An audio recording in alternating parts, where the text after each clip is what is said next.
sommes là aujourd'hui pour mettre en place un cadre de dialogue public-privé territorial entre les acteurs privés, les acteurs publics et les collectivités territoriales. Donc c'est une nouvelle dynamique de partenariat entre les acteurs, le secteur privé et les collectivités territoriales. Euh, c'est en fait une activité initiée par la plateforme de l'investissement. Donc en appointe à la territorialisation des politiques publiques, les pouvoirs publics ont instruit l'APIX de mettre en place des plateformes de l'investissement et des cadres d'accompagnement pour l'investissement privé territorial.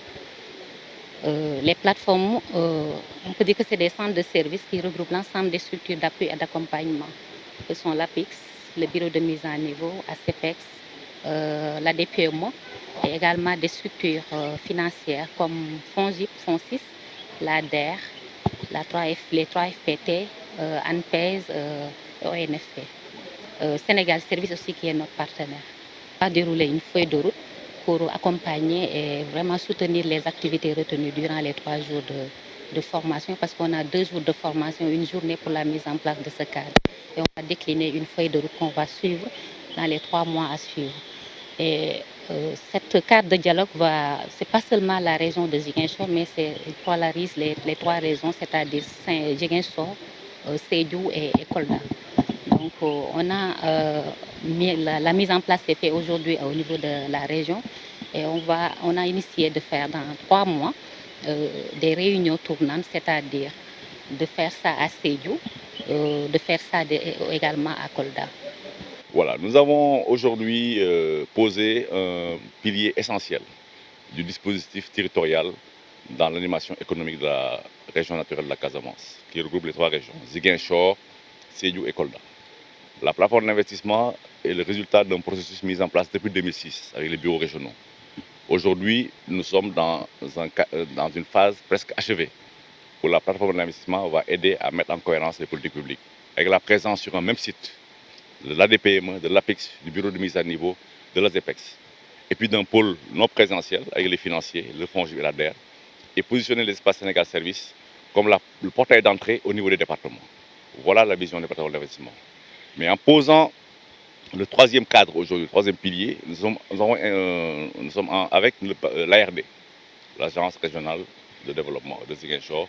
Les autres ARD vont travailler à un positionnement d'un marketing territorial pertinent et efficace pour la Casamance. Et donc l'atelier d'aujourd'hui, on a formé les acteurs, et on a posé un cadre de dialogue public-privé avec 4 groupes thématiques. Mais moi, je vais insister sur 2 groupes thématiques qui sont le port de Ziguinchor comme socle du développement territorial de la Casamance.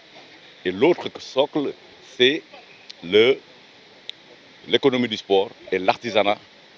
L'économie sport et l'artisanat comme moteur de l'investissement en Casamance. Parce que c'est un secteur innovant, l'économie du sport.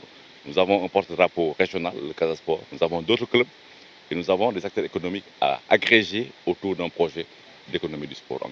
Donc, c'est qu'aujourd'hui, nous avons atteint l'objectif, c'est de positionner la plateforme comme un cadre, comment on peut dire, comme un cadre, catalyseur, comme un catalyseur de l'investissement et de la dimension économique de la région. Nous avons atteint notre cadre d'ambition, créer un cadre innovant pour être le réceptacle des politiques publiques en question d'investissement et d'économie, avoir une connectivité avec la diaspora pour qu'elle puisse investir dans leur terroir, créer des écosystèmes interactifs, Kolda, Sédhiou et Ziguinchor, pour qu'aujourd'hui l'économie puisse être. Et il y avait 2 objectifs. Le premier, c'est déjà d'outiller, c'est-à-dire de donner à ces acteurs, ces parties prenantes-là, des connaissances qui leur permettent d'avoir une meilleure compréhension de ce que c'est qu'un cadre de dialogue. Mais ensuite, d'avoir une meilleure connaissance des concepts liés au cadre de dialogue, parce qu'il y a plusieurs concepts qu'il faut maîtriser. Et enfin, d'avoir une maîtrise des outils. Donc, connaître les processus, les concepts et les outils avant d'aller dans le dialogue. Donc ça, c'est un premier objectif qui est atteint. Parce qu'il y a eu 2 jours vraiment pleins de formation interactive avec une participation effective de toutes ces parties prenantes-là. Et le deuxième objectif, c'est le lancement, si vous voulez, des travaux du cadre de dialogue. Et ça s'est fait à travers des thématiques qui ont été choisies.